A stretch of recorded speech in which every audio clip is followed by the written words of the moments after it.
The Apple Vision Pro is a truly amazing product that delivers futuristic eye and hand tracking interface along with breathtaking 3D video and truly impressive AR apps. It's also a magical way to extend your Mac, but there is some early performance bugs that need to be worked out.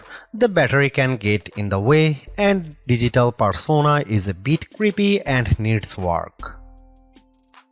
What the heck is happening? That's what I said to myself as I played virtual DJ, spinning two records in front of me with a crossfade knob and special effects I could control with my hands in mid-air. I just reached out and touched them. I had a similar what the fish moment in a good way when I just looked at my MacBook to connect and surprise its display on the wall in front of me. Then I pinned the Apple Music app to the left of my desk and Slack to the right. This is what Apple means by spatial computing. And I was left almost speechless when I viewed a 3D spatial video of my three dogs coming towards the camera. It's so immersive you may get a bit emotional. Oh, and you can watch regular 3D movies in Apple TV Plus that blow away your local theater. The Apple Vision Pro is an incredible piece of technology with eye and hand tracking interface that puts the competition to shame. But there is some early bugs and some very weird things that come along with this revelation, including a freaky digital persona version of yourself that can appear in FaceTime calls. Starting at $3,500, the Vision Pro is obscenely expensive and for well-heeled early adopters only. But it is the most innovative product Apple has created in over a decade and a fascinating look at the future of computing and entertainment rolled into one very sleek package. Here's what it's like to use and my pros and cons so far. The Apple Vision Pro is available for pre-order now and the release date is February 2. This headset may be able to track your eyes with amazing precision, but it also starts at an eye-watering price of $3,499. The entry-level model comes with 256 GB of storage and it's $3,699 for 512 GB and $3,899 for 1 TB. Wire glasses. The Zeiss optical inserts for readers cost $99 and prescription lenses cost $149. Though I do like how easily they magnetically attach to the Vision Pro. Apple Care Plus will run you an additional $499, which gives you 2 years of unlimited repairs and damage protection. In terms of accessories, there is plenty of options, but the one I recommend most is the $199 travel case, which is big and bulky but will protect the Vision Pro when you are flying or just going to and from the office. Other accessories include Belkin's battery holder for $49. The Apple Vision Pro comes in a pretty big box and there is lots of stuff in it, including the headset itself, the light seal fitted for your face, the light seal cushion, and both the solo knit band and dual loop band. There is also the Apple Vision Pro battery, which remains tethered to the headset at all time, a second thicker light seal cushion, a polishing cloth, and a 30-watt USB-C power adapter. The Apple Vision Pro is easily the sleekest headset yet, with a curved glass front panel and a modular design that makes it very customizable to the wearer. But it's definitely not light. After 30 minutes I felt it weighing on my cheeks. When ordering your Vision Pro, you will scan your face similar to how you'd set a Face ID to get a light seal that's personalized, which prevents light from leaking into your view. There are two bands that come with the Vision Pro. There is the solo knit band and the dual loop band. The former is stretchy and makes it really easy to take the Vision Pro on and off, and you can quickly tighten and loosen the fit with the built-in knob. The dual loop band provides more stability because there is a strap that goes across the top of your head and the back. I find this one better for longer Vision Pro sessions as there is more support for what's pretty weighty headset. The Vision Pro weighs 1.3 to 1.4 pounds, which is more than an 11-inch iPad Pro on your head. For context, the Meta Quest 3 weighs 1.1 pounds and the Meta Quest Pro 1.6 mounts.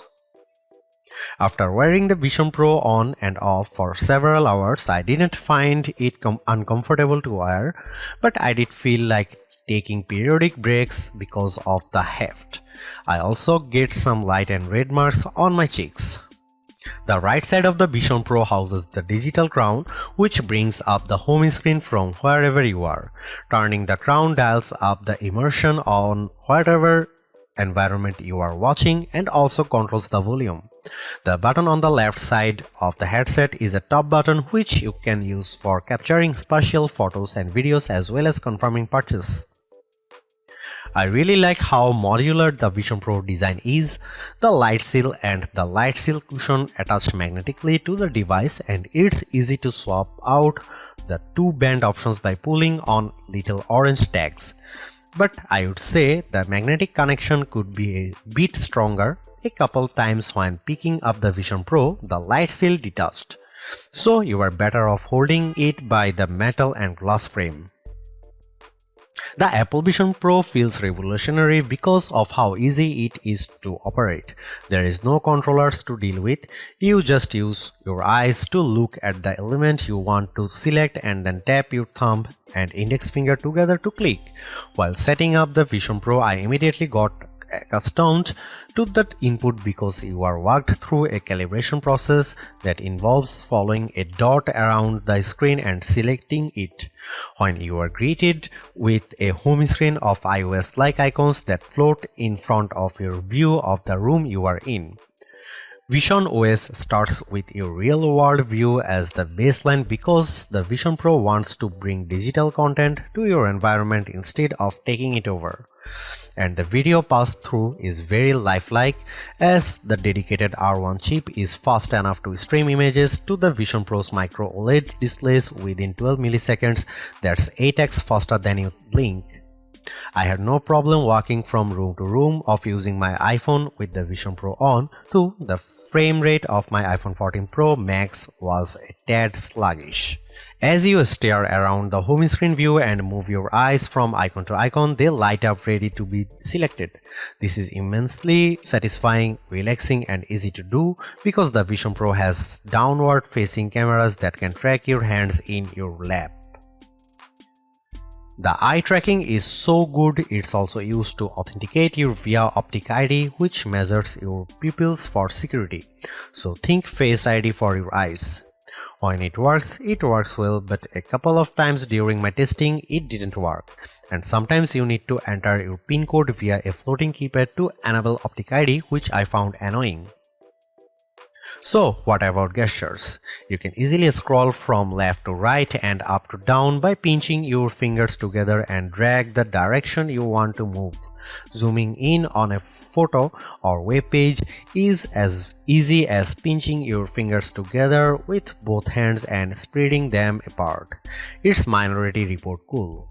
In case you were wondering, I tried the Vision Pro in complete darkness and you will get a warning that says you won't see your hands, but the hand and eye tracking interface still works, so you can definitely watch movies in bed. The Apple Vision Pro is easy to scoff at because of its price, and I definitely can't afford one at $3,500 US, but now that I have been wearing one and testing all its features, I would argue that it's the most innovative Apple product since the original iPhone. There is an insane amount of ingenuity of display here, from the razor-sharp micro OLED displays and the super realistic video pass-through to the remarkably intuitive and fun interface that tracks your eyes and hands. I am also very impressed with the spatial computing experience as it takes multitasking to the next level, especially when you add a Mac to the mix. In terms of entertainment, the 3D video experience on the Vision Pro is unmatched, and immersive video in particular has a ton of potential to change the way we view everything from concerts to sporting events. And the 3D goodness continues with moving spatial videos and photos that transform your memories into something hyper-real. The Vision Pro app situation is clearly still in the early stages, with some notable heavy hitters missing at launch, but the AR apps I tried are dewdrop whoppingly convincing and should hopefully spur more developers to hop on the board. So, what's not to like about the Vision Pro? The super expensive price is a big one, as it will greatly limit this headset's initial appeal. Some may want to wait for the rumored lower cost version on the horizon, but there is no timetable for that. I also found that the third battery to be annoying at times, and the personas, while admirable, are a bit unnerving to look at. So hopefully they look considerably better after the beta stage. So my bottom line on the Vision Pro is that it's definitely revolutionary, but it's a revolution very much in progress. Thanks for watching. See you in the next one.